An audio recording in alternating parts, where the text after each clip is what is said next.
What are your local meeting or church's gifts and strengths? In what ways does your local meeting or church feel stuck or yearn for more life? How does your local meeting or church connect with your local community or neighborhood? Hi, my name is Jade Rockwell. I'm the program director for Quaker Connect, a program of FWCC Americas. Welcome to our video in which we're going to learn more about Quaker Connect, what it's for, and how it might help your local meeting or church.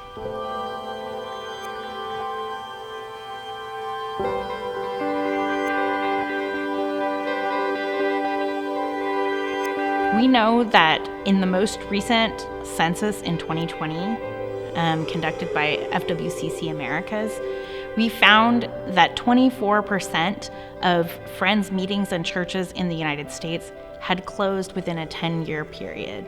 We also know that leading up to a closure, there's often a long period of decline where it's not always immediately obvious that something's wrong. And to many of the members, it may feel like things are going along fine. But we know that this is really the optimal time to reverse that cycle of decline and enter into a period of renewal. And we also know that if things don't change in a meeting that's headed that direction, at a certain point it becomes hard to reverse that trajectory.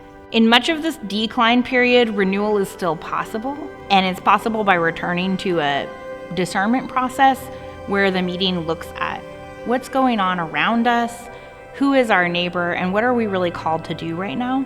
And in a process like that, a meeting can often renew itself. But if the meeting waits and continues doing what it's doing in the slow decline, at a certain point, it does become very difficult to reverse. Quaker Connect walks meetings and churches through such a process.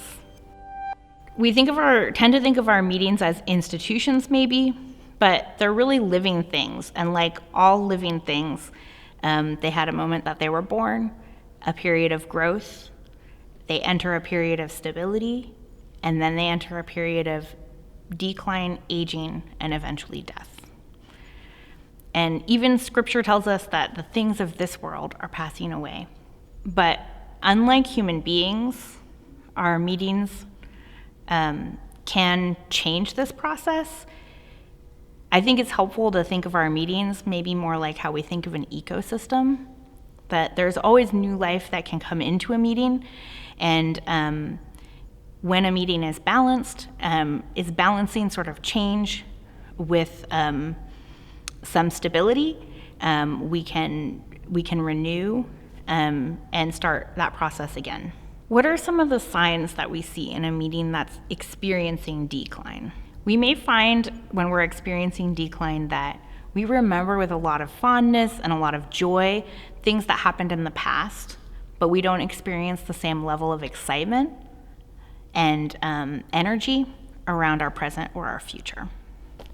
We focus a lot of time and material resources and energy on just the people that we have here, and we find that that's a stable group or maybe even a shrinking group. The meeting or church doesn't look like the neighborhood around it. And maybe there's a feeling like there's a gap between us and our neighbors. We may feel adrift, like we don't have a strong sense of what our purpose is in being together. Our focus tends to be on the building, the committees, the budget, and our structures, rather than on the people, the relationships, and the needs that we're responding to in the world. Our worship and our spiritual life doesn't feel really deep or lively. We find ourselves kind of rigid, where every change feels very difficult. And remember, this process of decline is often a process that takes a long time, a decade or more, before it becomes a crisis. And so It's very normal that a meeting or church might be experiencing some of these signs of decline, but in other areas, experiencing a lot of vitality still. This is a really good time for us to take action. So what are some signs of vitality? And remember, these signs can exist in a meeting if it's a small meeting or a large meeting, if it's older people or younger people. We respond powerfully to the needs, crises, and cultural changes that are happening around us. We can communicate with confidence our mission and our values. We're able to use tools that are modern tools as well as integrating ancient spiritual practices. We reflect the diversity of our community in terms of its ethnic diversity, economic diversity, and social diversity. We celebrate our place in the tradition of Friends. We have the courage and curiosity to try new things. We're known for what we do for others in our local community and in our world. Our faith is visible, influential, and innovative. So if your meeting or church is like a lot of meetings and churches in the world of Friends, you probably see some of these areas of vitality that you recognize and that are strong for you. And you probably see other areas where you're experiencing some decline, and all of that's totally normal. And in Quaker Connect, what we do is work together with other communities that have different strengths and challenge areas to try new experiments and challenge ourselves to kind of grow in some of these challenge areas and to build on the strengths and gifts that we have as a meeting. So in Quaker Connect, we're going to be working together for 2 years with about 10 or so local meetings and churches throughout the Americas. And this cohort will practice together an experimentation model that helps them to discern what their mission might look like going into the future. Discernment is a really important part of the Friends tradition. And sometimes I think we have a certain idea in our heads about what that looks like. And often that idea about what discernment looks like or what's the Quaker way to make a decision, I think comes from a specific period in Quaker history, and that's the Quietist period. So we might say, this is how Friends do things, when actually we know that early Friends did things one way, Quietist Friends did things another way, 20th century Friends did things another way. There's been a lot of ways that Friends experiment with discernment, and there's not only one way to do it. So some of the differences between the Quaker Connect model for discernment and the Quietist model. I think the Quietist model that we see in a lot of Friends meetings and churches involves an indefinite period of contemplation followed by the possibility of action, maybe. And in Quaker Connect, we use an experimentation model for discernment. Our process looks like short bursts of action followed by reflection and contemplation. And it's sort of a cyclical process rather than a sort of linear process. In the Quietist model, it was very important to wait to be absolutely certain that a leading was from God before we do anything. In the Quaker Connect model, we develop a hypothesis of what maybe God is leading us to do, and then we test that model through action. In the Quietist period, making mistakes or getting something wrong was dangerous as well as morally loaded. In the 21st century, I think we can really see how inaction can be dangerous also. So we believe that we're a people called to action. And sometimes we're going to make mistakes and get it wrong. And the mistakes and getting it wrong can be a part of the learning and a part of the design of how we do discernment. In the Quietist period, the theological emphasis was that God desires us to stay pure from the world. And in Quaker Connect, our theological emphasis is that God desires our engagement with the suffering of the world. So over the course of 2 years, the meetings and churches that are a part of Quaker Connect will be doing experiments. We will do 5 experiments over the course of 2 years.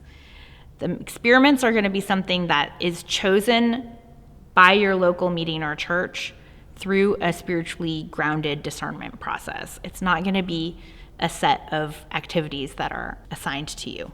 When we say experiments, we're talking about things that are safe to fail, meaning we're not going to let anybody burn down the meeting house, we're not going to let anybody get hurt or do anything unethical.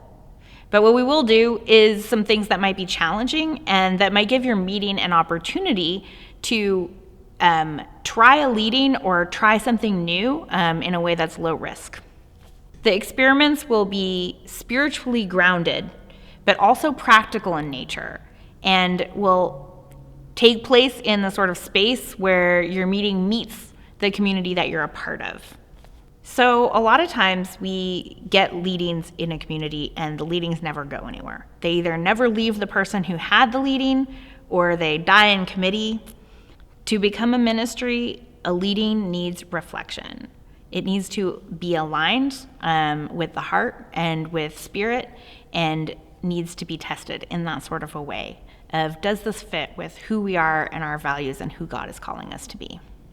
A leading needs realization. It needs steps of action that are concrete so that we can test what works and what doesn't work. How are these 2 years going to be structured?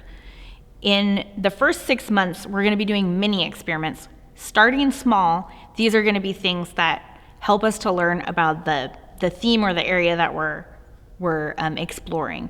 So for the first 3 months, that area is going to be exploring our local context, the time and place that we exist in, what's going on in the meeting and around the meeting and in your local neighborhood. In our second 3 months, we're going to be looking at the mission of the meeting.